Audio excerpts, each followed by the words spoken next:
Yep.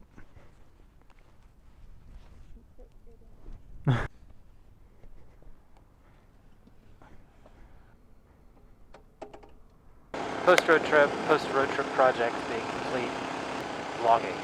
Sure. It's an awkward substance. It's an awkward thing to do. Talking to yourself, riding your bike.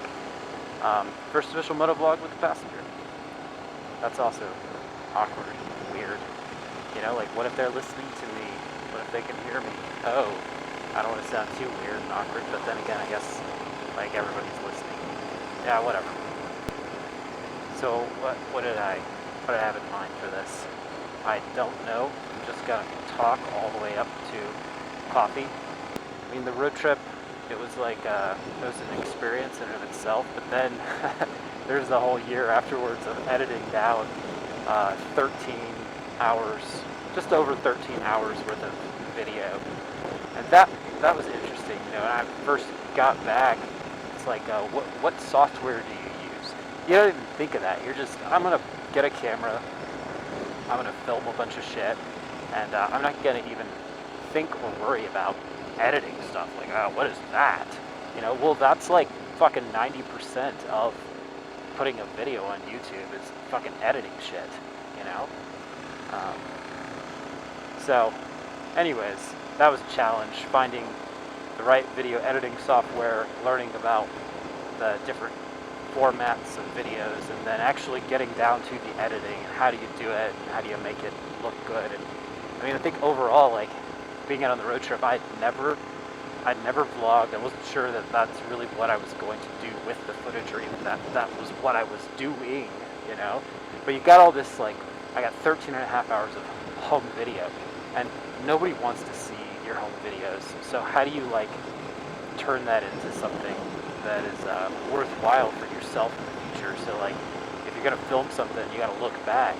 And I think obviously editing it down to snippets that are worth watching is one way to do that. But then you gotta think like, oh, you got a full-time job, you're riding your bike, you know, you got a life. I mean, why are you gonna waste all your time sitting around editing videos? Well, you know, so that's where the YouTube thing, I think, really came in. It's like, I put the stuff on YouTube, I put the stuff out there on the internet for a couple of reasons, and I think that's kind of what I wanted to talk about. Why vlog? Why put yourself out there? So, I mean, the first is kind of obvious, or maybe not, but it's part of my thought process. So I want to create that continuity for posterity, for myself. I want to be able to look back. I want to be able to look back right now on what I did. And the best way to start that process is to edit the videos. Well, what's my motivation to sit down and troll through 13 hours of footage and figure out the software and actually pay money for the software and all that crap? Well, my motivation is to get it up on YouTube. So I think if I were just doing it for myself, it'd be like, you know, constantly never truly getting done. That's one reason to put it out there in the public forum. You know, it gives you motivation. It gives you something, some kind of accountability. You know, I mean, is anybody watching me right now talking to myself in my helmet? Probably not.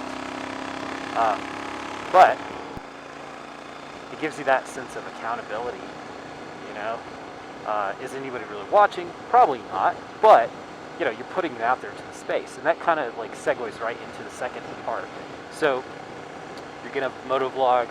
You know, you're doing it as motivation. You're gonna create a blog, and you're just trying to create some accountability for why you would write something once a day, or once a week, or once a month, or just at all. And so now, you know, there's this idea. You tell your friends like, hey man, like I put my writing on the internet. I put my videos on the internet. Me in the kitchen drinking and cooking, and they're like, oh dude, you know, that's so stupid. Like, you know, why do you want to be a celebrity, and like, why are you trying to get famous on YouTube? And it's like, I'm not trying to get famous on YouTube.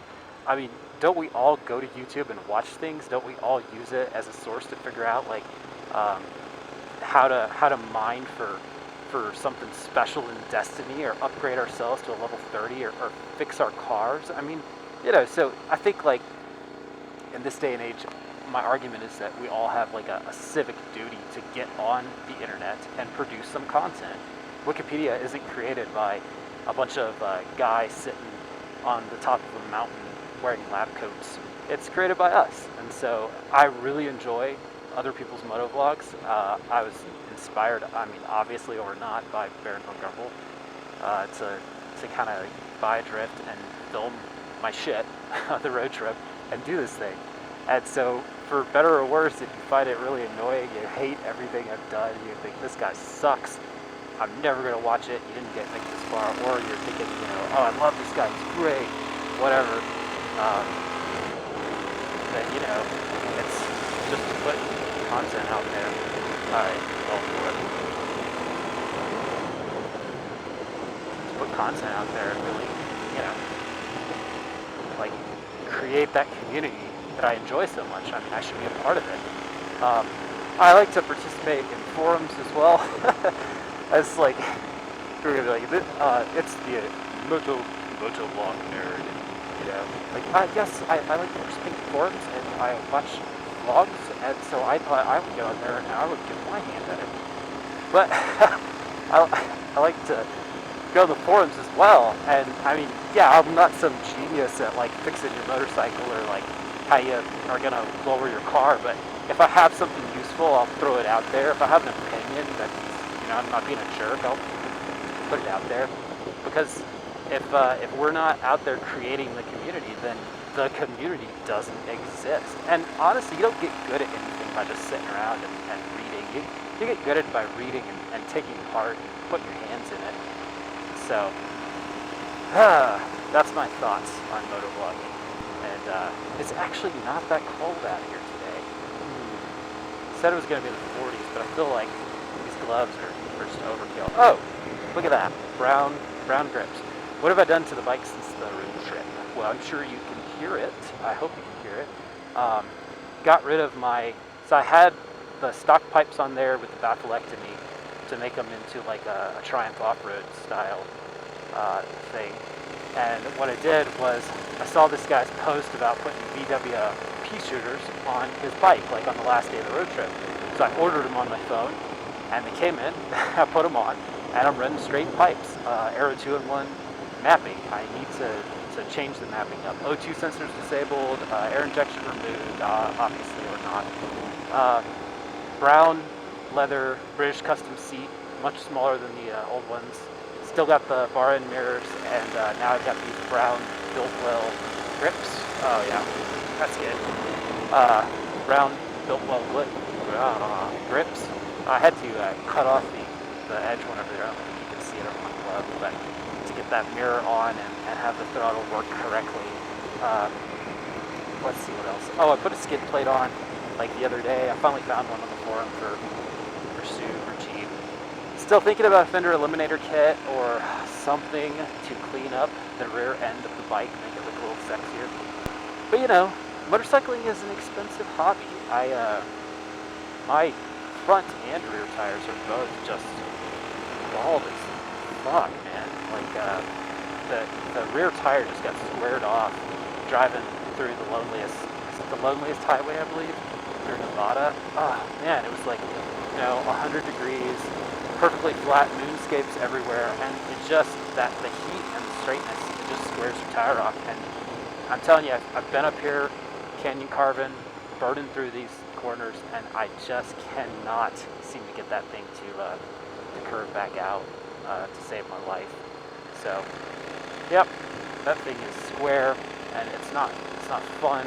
It's not terrible or anything, but definitely need to replace it. So, anyways, yeah, it's expensive, man. Get a fender eliminator kit, $200. All new turn signals to go with it. Add another 75 or 80. I need new tires. Well, okay, yeah, that's like 120 per tire, so just round it up to $300 with inner tubes. Well, I'd like to do the work myself instead of taking it to a shop, because in the long run it's cheaper, and I like tinkering. I'm not mechanical per se, but oh, okay, well, I gotta buy all this shit to work on my tire. That's more money. Or I gotta pay a shop to put the tire on. It's an expensive hobby. Seriously, dude, fucking yield. Ah, God, fucking cagers. And here we are, Cloudcroft. Best kept secret is that, you know, I can live in the desert for 365 riding, and then I can come up here for the canyon carving. It's like you get every fucking good part of the world, except that living down in a little small desert town is like, there's nothing there, you know? Got a Walmart, that's it. That looks like a terrible place to park.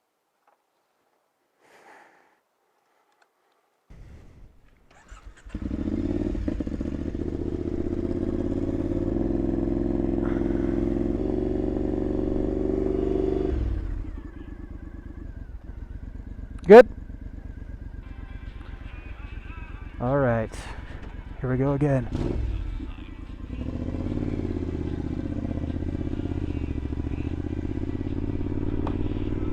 Vlog, vlog, vlog. I don't even know what I was talking about. Switched gloves though. Had a cup of coffee. I think I was talking about like why vlog. You know, why do this thing? And ultimately, I think, you know, my conclusion is it's really two things. It's that accountability, you know, motivation. Oh, I'm putting it out to the public forum, so there's somebody waiting on a product, somebody. And then the second one was like, if you're gonna take advantage of the public forum, you should be a part of the public forum. Like, you should actually put products out there. You should put you know, ideas, comments, stuff.